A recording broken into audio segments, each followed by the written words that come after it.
Fellow Ozians, rejoicify, the Wicked musical, part one, is finally here. Now, I was in college during what I fondly deemed the Stephen Schwartz revival, which usually meant reorchestrations as well.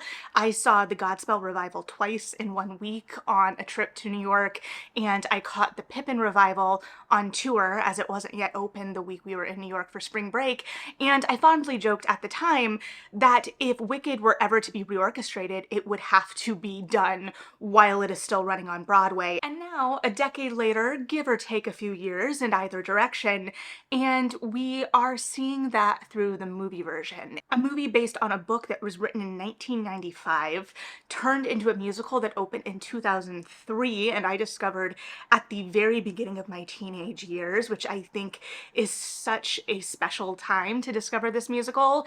And now, after 2 decades of waiting, is finally a movie version. And the movie feels like it is speaking directly into our time, especially considering that the book by Gregory and Maguire that the musical is based on was written in 1995. But then again, the clock of the time dragon knows what's coming. And so today, I would love for us to dig into the storytelling of Wicked, from the book to the musical to the movie, and how all of these iterations are in conversation with each other, and, maybe controversial opinion, improve the storytelling of each. But before we dive all the way in, hi, my name is Melody. I talk about books and book adjacent things on this channel, and as Wicked started as a novel, it is assuredly book adjacent. However, I am also a theater person. I have a theater degree and a background in dramaturgy, which is why I'm particularly interested in looking at the storytelling craft of all of these in kind of the larger picture, especially because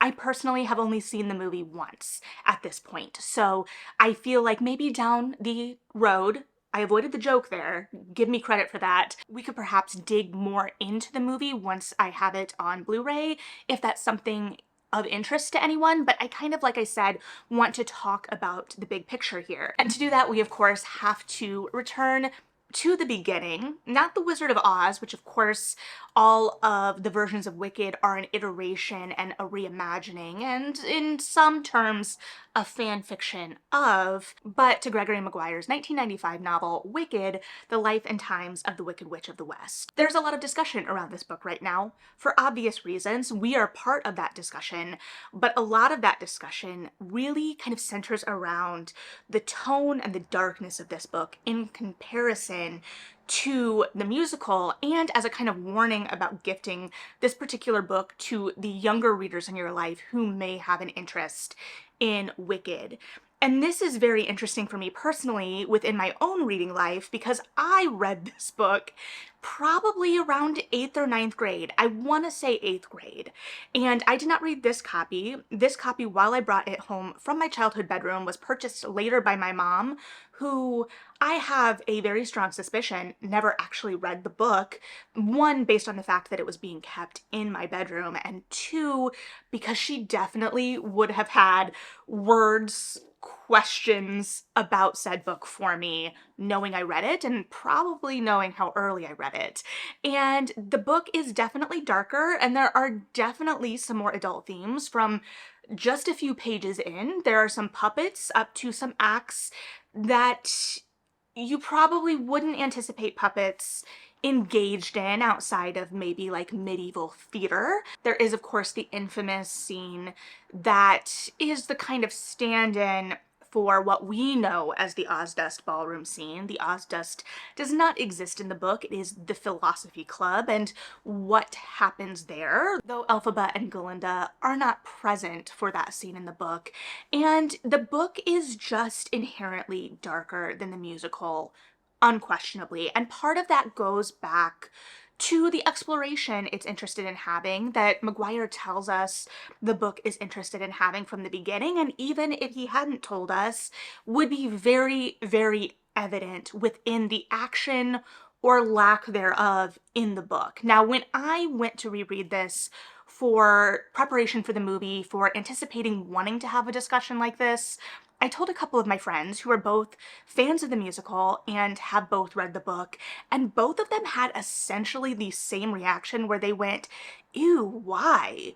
Because the book is such a starkly different thing than the musical, both in terms of form and tone, even as its origins or the musical is so clearly rooted in the book. When you look at them together, it's still vastly different in a lot of ways.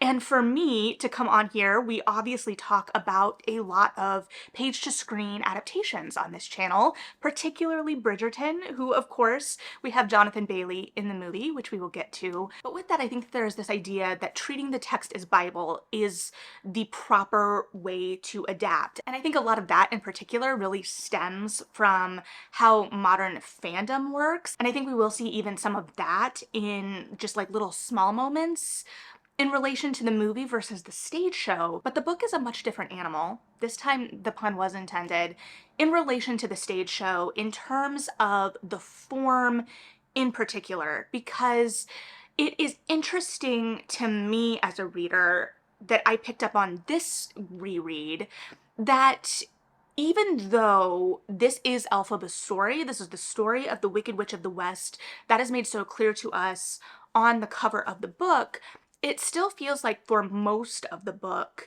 we are seeing Elphaba still through another perspective. The book is written in third person. That makes sense because it is really interested in the philosophy at play and this kind of exploration, like Maguire says, of the origins of evil, if people are truly evil and truly good. And that is going to carry us through all of the iterations of Wicked, but just the way that that theme is explored is going to be vastly different. And the book, like I said, we see Elphaba from a lot of different perspectives. We start with her parents. We move to Shiz and see her first through Glinda's perspective and then through Box. We move after that and see her a little bit through Fiero's, and then we finally start to see her a little bit from herself, or at least the third person narrative herself, but she still feels, to me as a reader, shrouded in a lot of ways. It is still this character that is being viewed through the lens of all of these iterations of her and everyone's perspectives of her. And with that as well, we are following these characters and the kind of philosophizing and the politics of Oz. And Oz of this book is a lot darker, is a lot grittier. Now, my dramaturgical confession is that I have not read the original Wizard of Oz books. So I don't really know how this book is in conversation with the original L. Frank Baum books. There are the obvious references to things like Ozma, the kind of mythology that carries through, but I think the book does understand that a lot of the readers are going to be coming in more with an understanding of the movie. So we actually start with a kind of scene of the Wicked Witch of the West watching Dorothy and her companions on the yellow brick road in a shot that I think is kind of mirrored or an homage to that in the movie. But I do think it's smart to understand where most of the familiarity of your readership is really going to be coming from, and most people are going to be more familiar with the iconic movie than the original book series. And so in relation to the book series in particular, the framing of Oz is a lot more grounded, a lot grittier, and obviously a lot more political in the sense of what this book is exploring, because it really is an allegory for populism, for authoritarianism, and how individuals within those systems operate, and whether we are capable of wickedness or even goodness within these systems. However, and we're going to kind of bleed a little bit, we're still kind of in the book discussion here, but we are obviously going to reference other ways this is handled, where the musical and the movie, which exist more in the same world than the book does, feel like they give Galinda and Elphaba a lot more agency, and it's them actively making choices. The book really feels like these characters are kind of part of a larger system and in some ways incapable of escaping their fate. And I don't think that this is by coincidence by any means, because the clock of the time dragon is so central throughout the course of the story, and this idea of, is it predicting events or is it reflecting events, and how we can operate within the system and what that looks like. And so the world sprawls a lot more in the book, and so does the narration. I do think it borders on didactic at some points. It's much more interested in a lot of philosophizing and a lot of kind of theological explorations at some point within the theology of the book. And both the third person narration and a lot of the dialogue really do feel kind of mired in this kind of pontification. And I think too, within this idea of these characters feeling a lot less active in the book or being more acted upon, which does change the story. It's notable that within the book, Elphaba is not studying sorcery. She does not display any significant powers or aptitude for sorcery. Galinda still comes in fully expecting and intending to study sorcery, and this idea of how that relates to her character and how she uses that, but rather this idea of being a witch is imposed upon Elphaba later in the book. In the book, she is still very close to Dr. Dillamond, who suffers a parallel but much more tragic fate in the book, and rather Elphaba is much more a student of biology, which also kind of twists some of the horrors related to the monkeys later in the book and how exactly those function and how Elphaba creates those, which does reflect a much more conscious choice, I would argue, in the book. But the character really is much different and a lot more cynical, I would argue. And I think this is most notable in what will end up being Act 2 of the musical and Part 2 of the movie. And so I won't spoil too much.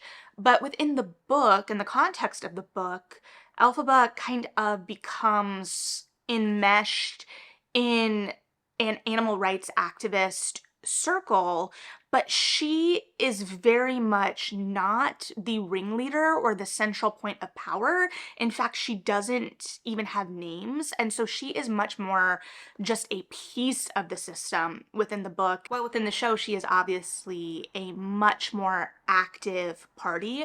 Now, granted, I will admit that my recollections of Act 2 are not as sharp as my recollections of Act 1, and we will, I'm sure, circle back to all of this as well, because I feel like the book really does have that kind of central division that exists in the musical and the movie, that act division, the split within parts 1 and parts 2 of the movie, which we will discuss that as well when we discuss the movie a little bit more in depth.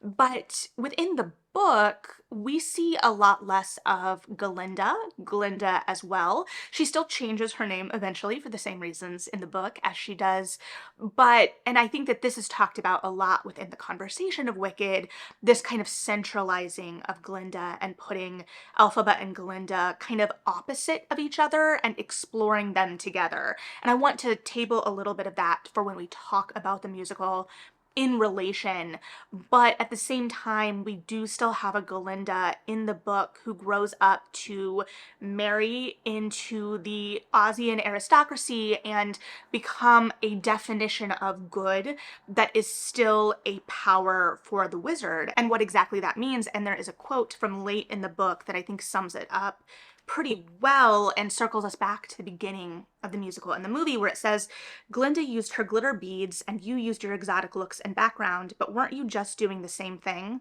Trying to maximize what you had in order to get what you wanted? People who claim they're evil are usually no worse than the rest of us. It's people who claim that they're good, or anyway better than the rest of us, that you have to be wary of." Which I think is ultimately a critique of both Elphaba and Galinda, and I think one of the central theses that was taken in to the new iterations of Wicked that we know today. And I honestly don't know if I come out of the book knowing Elphaba any better. I don't come out of the book feeling more endeared to Elphaba. I think the book is a lot more cynical than other iterations of this story. There is a spark of hope at the end with the last lines of the book. And I think that those lines are a lot of the dramaturgical spark for some of the changes we see within the musical in terms of particularly the ending, but the book doesn't seem necessarily interested in making us think of Elphaba as good.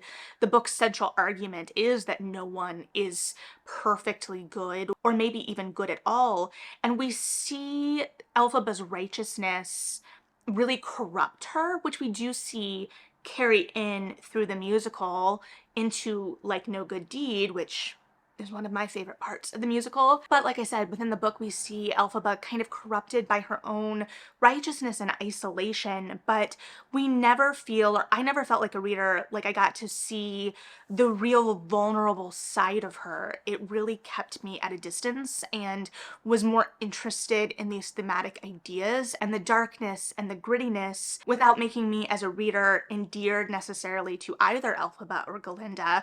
And again, I don't think that that's Maguire's aim. It's much more kind of rooted in these thematic ideas and these explorations of the idea of good versus being wicked, the nature of evil, how we kind of exist in these systems, particularly these really oppressive political regimes, and how we operate within these systems, and what capacity we even have for goodness and wickedness within these systems. But I don't know, and I would argue actually against this often being handled in the most nuanced or even deftest way. And I do admit that I have only read Wicked and Son of a Witch of the Wicked Years series from Maguire, but honestly, the narrative feels so bogged down to me. I now understand why my friends were like, why? Which is interesting because I went back and I rated this book 5 stars when I first read it. And I do wonder if a part of my young mind at the time was attracted to the grittiness and the danger of it within a system where you feel so helpless as a young person. And I also would have been reading it in a post 9/11 world without that connection or that really making sense in my brain yet, I'm sure. And additionally, I have to wonder if this was some of my first introduction to some of these big ideas. This exploration of the shades of gray between evil and good was appealing to me because it felt revelatory and it offered these big ideas and these big questions, even though I don't know if for me as a reader it succeeds as much in its exploration of those particular ideas because of the way that the novel sprawls, because of the kind of didactic tone, and the sense that we're not particularly going anywhere, rather we are kind of beholden to fate and the way that that comes into play. And so if we take that and then move this to the musical, we obviously have some huge changes in how we're approaching this central thesis, but the central thesis remains the same. From the moment that Galinda, or Glinda at the time, says the kind of point of the show within No One Mourns the Wicked, when she posits the question, are people born wicked or do they have wickedness thrust upon them? And then we spend the entirety of the show exploring that very idea. And while we do not have the Clock of the Time Dragon, beyond this central set piece that welcomes us into the theater as actively in the story and as this reoccurring theme like we do in the book, I would argue that like things like Wizamania are a kind of visual callback to that part of the book, but we do still then, within the structure of the musical, have a similar sense because we start at the end. And so there is a sense of inevitability throughout the course of the musical, and it's simply about changing our perspective as viewers over the course of this. It's not quite a memory play because we are not moving in and out of the memory as actively, but it is a kind of flashback that brings us back to the present moment in a way that is structured so beautifully. And part of this too, and the circular nature of this, is the use of Galinda as a foil for Elphaba, the way that she has a much more central and active part in the musical. And by the end, we have kind of reassessed the nature of who is good and who is wicked, or if anyone can even claim that title wholly, but it has reframed these two women who live in the kind of pop culture zeitgeist for us and humanized them. And I think part of the way this is accomplished as well goes back to this idea of agency. I think that the Elphaba and the Galinda of the musical have so much more agency and are so much more active than their counterparts in the book, who just feel like we are kind of seeing them respond to circumstance, and we are seeing similar things play out in the musical, but the personal stakes are heightened. And I know that that feels like a kind of absurd statement when kind of contrasting it against the larger kind of political picture that exists in the book. There is a lot more at play. However, when we're considering these two characters kind of on their journey, they need that push and that impetus. And both Elphaba and Galinda have very specific wants, and sometimes these wants change and sometimes they clash, and how they operate, how they discover a friendship, how that friendship is challenged by these conflicting wants or conflicting reactions, how their backgrounds feed into how they react to things. All of that plays into what is going on. And because all of that is so important, there is a lot that falls by the wayside when we take this from the book to the musical. And in some ways it's easy to think about trimming it down because honestly, there is a lot of fluff within the book in terms of action that is not going to play on stage. And there is a lot of restructuring that goes on in between the book and the musical. There are a lot of changes that are made. I think most notable of these changes are particular to the fates of a couple of significant characters in Act 2. And if you know the show, you'll know what I'm talking about. Though I did find, I believe, the impetus for this change within the text. We're dramaturgically rooting it. Elphaba has essentially a delusional hope that this is what has happened and that this will maybe change things, and it isn't. It isn't what had happened, and a lot of the relationships are vastly different in the book. There is a greater sense of camaraderie, I would argue, through the school group in the book, and we'll circle back to that in relation to the movie. But we are taking a 406-page book, at least my copy, and let me say, I detest this physical copy of this book. I originally read the original cover of this, but that doesn't change anything. It was the same size. They copied the sizing over to the Broadway cover, which also, let's just take a moment to appreciate and acknowledge the fact that this has a Broadway cover of a novel. That does not happen very often, let alone with production photos in the middle. Like, Wicked has been a cultural moment for decades. Where was I going with this? Oh, there's a lot that can be cut. However, there is still a lot of action. And I think one of Wicked's greatest weaknesses as a stage show is just how fast it has to move. If you think about everything that happens in that show, it is a lot. And it really gets down to the nitty-gritty of stage production, script development, and production of this nature. I obviously was not in any of the developmental rooms as Wicked was being created, and I am not to the level of superfan where I have gone back and looked into any of those conversations to be able to speak to that with any sense of expertise. However, I have been in developmental rooms for scripts, and I have watched scripts developed from novels. I worked semi-closely for a time with a professor who was adapting Margaret Atwood's Alias Grace even before the show came out. I read a first draft of it in college and fell in love with it, and so when we produced it in Chicago, I asked if I could be involved, and graciously I was involved in that production. But I've been in some of those rooms then to know when you are kind of trying to consolidate a lot of text, a lot of exposition, how sometimes it can come down to just simple phrases, simple words, in terms of developing a lot of plot and exposition. And I think that we see this in the musical in relation to Act 1 and Part 1, the movie, since that's what we really have the most context of right now.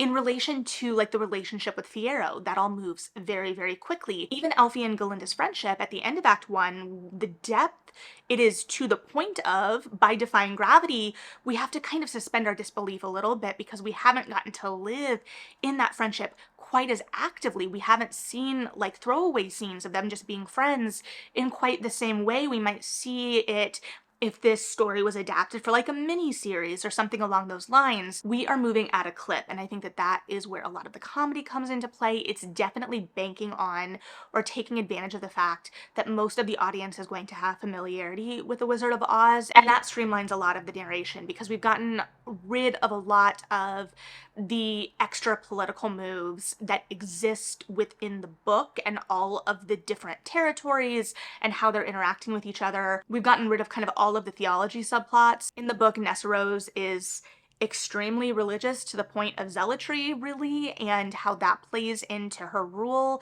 and her rise as the Wicked Witch of the East, and that obviously plays out much differently in the musical, and it's much more focused on character interactions, which makes sense because that is going to forward the action of the show, and we are invested as audience members in these individuals and their characters' journeys and rooting for them and knowing what the end is going to be, and the way that the musical is able to complicate our knowledge of that end and how we perceive it. There are also some choices that kind of consolidate things. For instance, Fiyero obviously exists in the book. There is a lot of discussion about the whitewashing of Fiyero within the musical based on his portrayal in the book, and I agree with that. And at the same time, the Fiyero of the musical is actually a combination, I would personally argue, of two characters. He is the Fiyero of the book, but he is also the Avaric of the book, who is a little bit more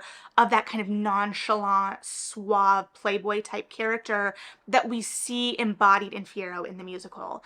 And these are two very separate people in the book. Avaric is someone that Elphaba never likes. I think it's also interesting to note within the idea of point of view and the framework of the story, when we talk about it being not a memory play, but starting as a flashback with Glinda, then we are entering this world from Glinda's point of view. So what's the point that Elphaba kind of takes over her own story? These are all big considerations because, of course, this is a different framework than we saw in the book, and honestly, it's much more focused, it's much more streamlined, even with it moving very quickly. I really, really appreciate the structure of Wicked the Musical. I love the act structure of Act 1, this idea of shiz. It's really the first 200 pages of the novel, essentially. The second act takes a lot more liberties with the rest of the book. It kind of has to in a lot of ways because the book just kind of starts to meander, if I'm going to be completely honest, but it focuses it so succinctly within the central thesis and exploration of the show, the kind of maneuvering of Galinda and Elphaba within their circumstances and what their choices have wrought for them and what this means for them and how they function within the larger picture of Oz, because we see them in Act 1 and Part 1 really isolated within shiz. And so the world is going to break open and explore some of that darkness that we see from the book in Act 2. Even as, like I said, I do think it adds in a little bit more hope within the musical than we see within the book. But this brings us to the idea of the book in conversation with the musical in relation to the movie. So where does the movie end up sitting within the context of the storytelling of the book and the musical? We are obviously coming in with 20 years worth of buildup and fandom and cultural phenomenon coming in to Wicked the movie, and there was a lot of contention when director Jon Chu mentioned or announced that we were going to be splitting the musical up into two parts, and he indicated that this was necessary, or that decision had been made in order to flesh out the world of Wicked and to add in more from the book.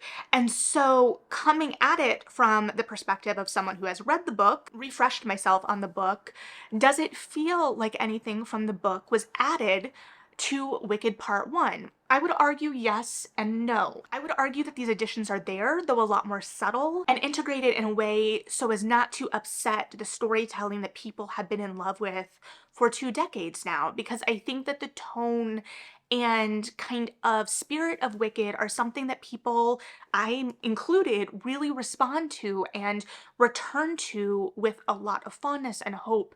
And having this means a lot. And so what I think that the movie brings to the table in terms of the storytelling is a lot more nuance.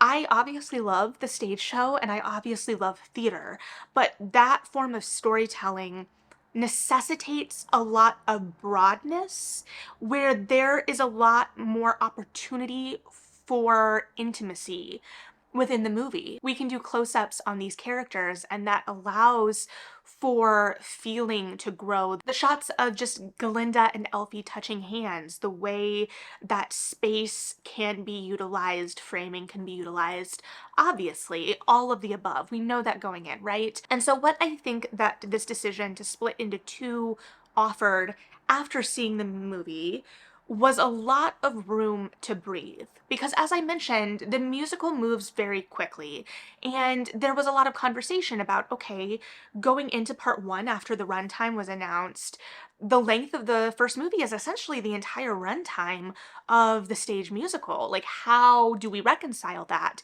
And having come out of the movie, I did not feel like I was in there for 2 hours and 40 minutes. And so it didn't really add too much in, but it gave everything that we have in the musical room to breathe more and to develop more organically. And I think that this was incredibly and in particularly important in relation to the animal subplot. I'm not going to lie, I have never historically been a huge fan of Dr. Dillamond and Something Bad, even recognizing how narratively important that is to the story in both the book and the musical. But it always to me has felt somewhat rushed, and because of that, it ends up coming across feeling a little bit more didactic. But we're able to feel the stakes of that and the danger of that a little bit more personally. And along with that, I think that the visuals of this are something that we can tie back to the book as well. I know there has been additionally a lot of conversation about the color and or lack thereof within the movie, and this has been a pretty hot topic of conversation, and I don't disagree on every front, especially when we are looking at it in comparison to the stage show, which is very vibrant and takes us in many ways to this fantasy world. This builds us a fantasy world unequivocally, but handles it a little differently outside of some of the things like the Emerald City, which I think, you know, there are a lot of narrative reasons for, but I think that there is still that vibrancy, but it also introduces some of the grittiness and the darkness of the novel that we can see start to creep in, and that I think will be obviously escalated for part two and the visuals of that. There are also, as I mentioned before, things like the shot of the yellow brick road at the beginning of the movie, which I think is just as much a reference to the movie for movie fans, but also, if we circle it back to the book, a kind of callback to the prologue of the book as well. But at the end of the day, I think that the movie was able to operate in subtleties a little bit more because of the medium and the way that those subtleties allow these characters to deepen, especially, I would argue, Galinda in a lot of ways, who is often played very broadly comedic, and I love that about her, but I was really impressed with the way that the comedy was deftly balanced in this movie, because that particular kind of comedy is going to read on screen much differently than on stage, and I think it still exists.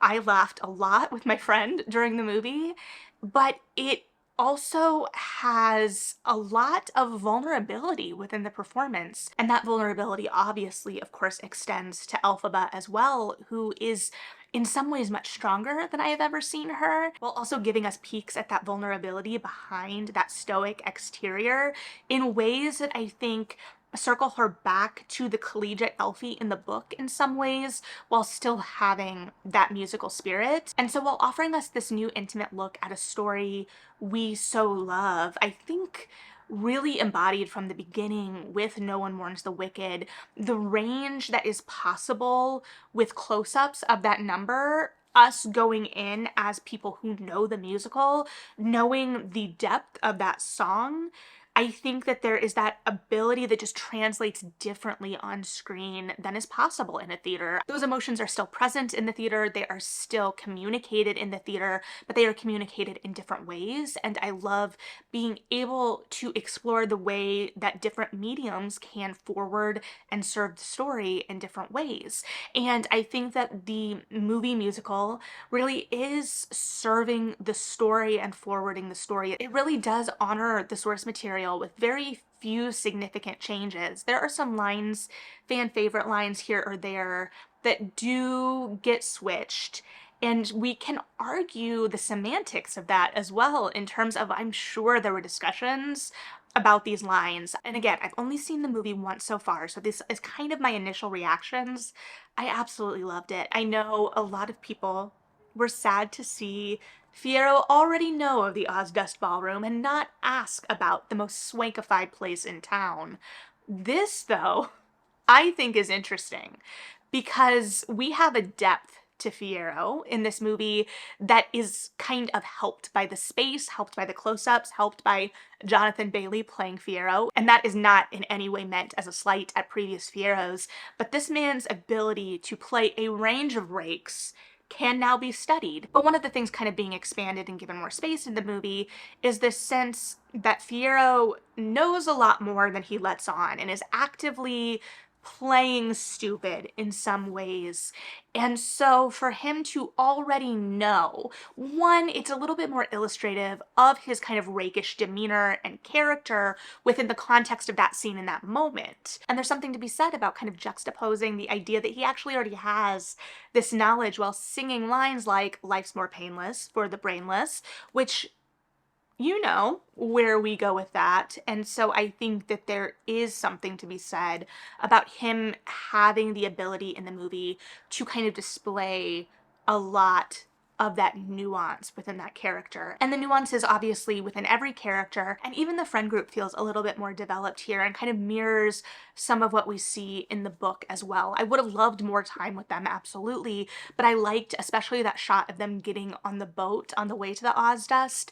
That felt really lived in. Now granted, within the book, Elphie would have been a begrudging member of the group already at that point, but you know, it is what it is. And thematically, I think that being able to be in this more lived-in collegiate-esque kind of atmosphere allows us to really look at these characters and recognize that they are younger. And I know too that there is discussion about the casting ages of these characters, but I think it is important to recognize too, while I don't disagree with that within the verisimilitude of the world, one, I think that they've established the world kind of outside of our norm, and so it feels not distracting to me, but at the same time, we know there's a jump. We know there's a jump to Act 2, Part 2, and we know that the Galinda or Glinda we see at the beginning of the movie is not the same. And so there is something to be said there. That suspension of disbelief is, of course, a lot easier in the theater where we're already kind of going in with that agreement. On the screen, we really are kind of beholden to what we're seeing. And if something feels out of place with that, it's going to read a lot differently.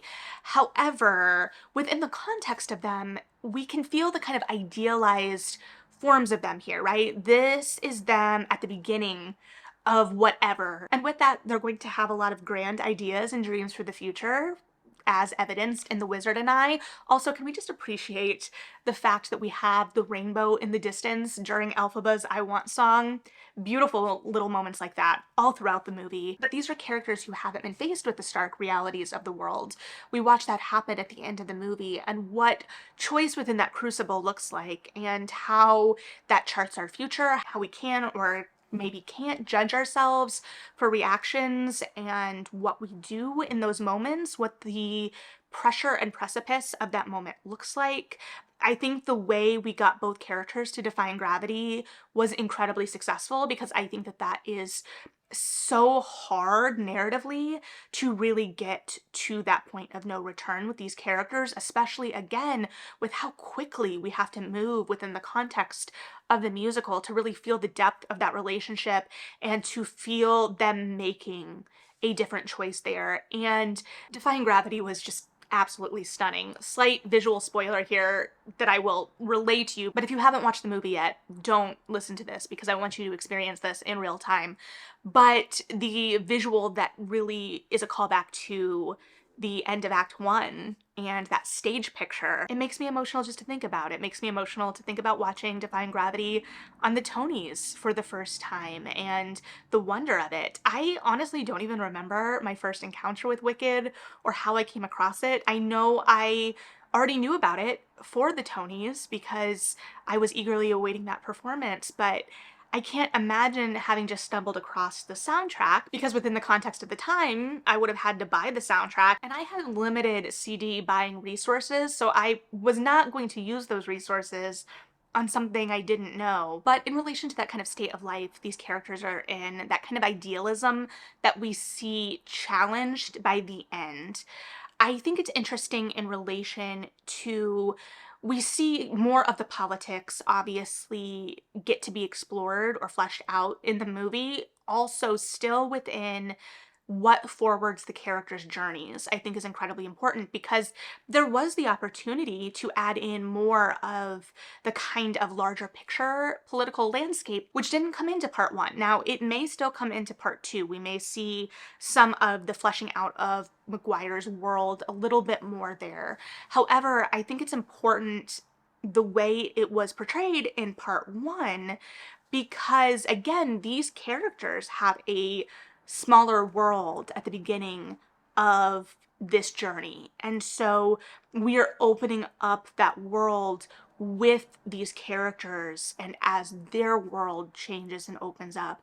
And so even amidst this broader story, it really does come back to the movie allowing for more of this intimacy and how the musical overall, both in the stage version and now the movie, allow these characters more agency and their journeys are the drivers of the story. Now, from a storytelling perspective, just within context of theater and the screen, there was always going to be the need to consolidate and to focus that narrative in some way because, like I said, the action of the book is a lot more circumstantial. It's a lot more reactive versus proactive. While all iterations are technically episodic by nature, there is much more of that in the book in that we are kind of jumping around. We jump a lot of time. In the musical and the movie, the time we are jumping is very considered. I would not be surprised if we do see that timeline kind of massaged and eased a little in the movie because we do have more space to kind of breathe with everything.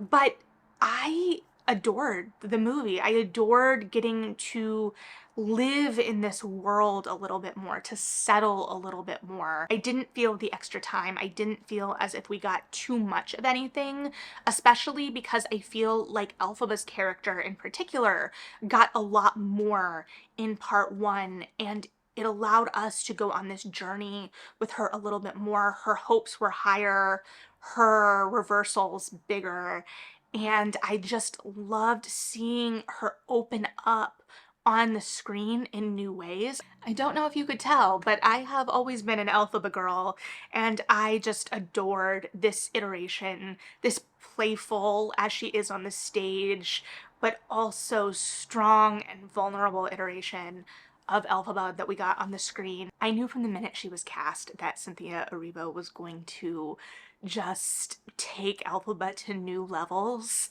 I avoided a pun there too, and she just absolutely revealed things about this character to me in new ways. She was mischievous and righteous and strong and vulnerable, and the yearning she brought at certain points was just something I hadn't expected. Like, her I'm not that girl absolutely broke me. And I don't know if I have enough words for it because she made it all look very easy, but it's not. And she took Elphaba on just such a complete journey, and watching that hope that she starts the show with after she's approached by Madame Morrible and going from The Wizard and I to Defying Gravity, some of the emotions I saw her go through in that last 20 minutes, that is the kind of storytelling we can get in this up close and personal kind of nature. I adored the version of Galinda that Ariana Grande gave us.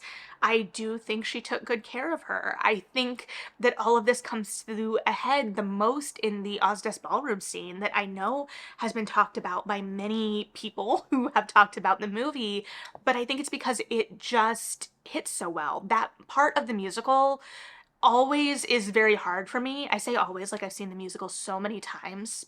I have not. I saw it for my 15th birthday, and that is all I will admit to. And that moment on stage often ends up being comedic for a couple of reasons. One, because of the silence, the audience is uncomfortable at the end of the day, I think is the largest piece. And two, we're not able to see as much of that emotion and the way that the movie can guide us in that emotion as well through the shots, through the music or lack thereof. There was a lot. As someone who is frequently emotionally manipulated by music, including some of the scoring at particular moments in this movie, there was emotional manipulation afoot, but they were making specific design choices to guide me to a particular emotional reaction, and they succeeded. So I think as a whole, clearly I hold a lot of love for this story, probably the musical and now the movie more than the book. But as of now, granted, I just saw the movie yesterday, so we are definitely in the honeymoon phase. I think as of now, the movie offers us the most nuanced perspective of these characters and of this story, and I understand now why it was split into two parts. I love the fact that I'm gonna have to wait another year for part two, for thank goodness, for no good deed? No, I don't. But I will also be so grateful to have so much of Wicked to return to, because at the end of the day, too, the fact that this movie makes this story so much more accessible to so many more people cannot be emphasized enough. I know Wicked has been running on Broadway for over 20 years at this point. However, the cost of a Broadway ticket, the cost of even a tour ticket, is still prohibitive for a lot of people who are interested in Wicked. And even though we can say tours are more accessible, they also sell out quicker because they're limited runs. There are a lot of barriers to entry to this piece of art that have come down with this. And this art is unfortunately more important than ever. In theater school, we learned to kind of approach a work with why this play, why here, why now? And I think that the answer to why Wicked, why here, why now has changed a lot. It is always because it's an incredibly popular musical that there is a demand for and people want the story, unquestionably. But before and in the novel form, because it's pulling from a lot of history, it feels like a warning and a look on what has come before. And it's still that, but now it's also speaking directly into the current moment. And the fact that part two, act two, is gonna come out in 2025, I was crying enough in part one. Part two is gonna wreck me. So yeah, this is, like I said, very broad, overarching thoughts on the storytelling of all the kind of iterations of Wicked that I have interacted with. I know I but scraped the surface of all of them, but I didn't want this to be too long. So with that, let me know what you're thinking. Have you seen the Wicked movie? What did you think of the Wicked movie? Have you read the Wicked book? And what do you think of the book of Wicked in conversation with the musical Wicked and how that lives in the cultural zeitgeist, the tone and explorations of all of the iterations? Because like I said, they're all exploring the same central question, but I think that the perspective varies, and I think that the level of cynicism and or hope varies. I don't think any version is devoid of all of it or any of it. I think that they exist in different amounts in all versions of the story, but I think those amounts vary greatly between the versions. And I think obviously the stage show and the movie are the closest in terms of form, but I do think that the movie, while it didn't take like scenes necessarily from the book, it sprinkled some characters in, but it also took, more importantly, I think, a lot of the tone, to kind of marry the tones of the book and the musical together a little bit more. So I would be very, very interested to hear your thoughts overall. Like I said, these are just kind of my beginning thoughts. So if we want to dig into any more of this down the road, let me know. Again, that one was very much not intentional, but I'm not going back. So thank you for hanging out and being interested in my thoughts.